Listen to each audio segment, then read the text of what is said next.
Mastering correlative conjunctions. Enhance your English skills.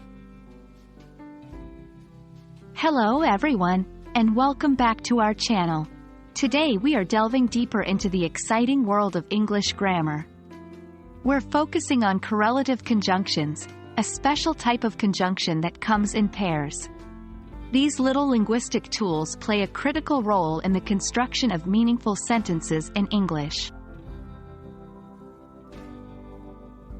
Correlative conjunctions are pairings of conjunctions that work together in a sentence to coordinate words or groups of words of equal importance. They not only add a touch of sophistication to your English but also enhance clarity and coherence in your communication.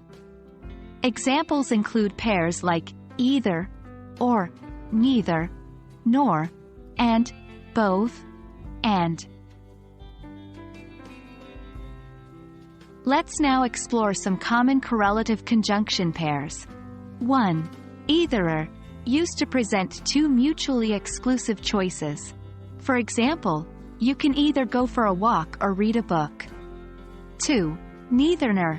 This pair is used when you want to express that two or more things are not true or possible. For example, she speaks neither French nor Spanish. 3. Both and. This pair is used to indicate that two things are true or relevant. For example, she is both intelligent and beautiful. 4. Not only but also, used to emphasize that both parts of the sentence are important. For example, not only is he a talented musician, but he is also a fantastic artist. 5. Whether, used when talking about a choice or doubt between two or more alternatives. For example, I'm going whether you like it or not. Using correlative conjunctions can be a bit tricky, and people often make mistakes. The most common mistake is a problem with parallelism. Parallelism refers to keeping the same grammatical structure after each conjunction. For example, you shouldn't say, either I will go to the beach or will go for a run. The correct sentence is, I will either go to the beach or go for a run.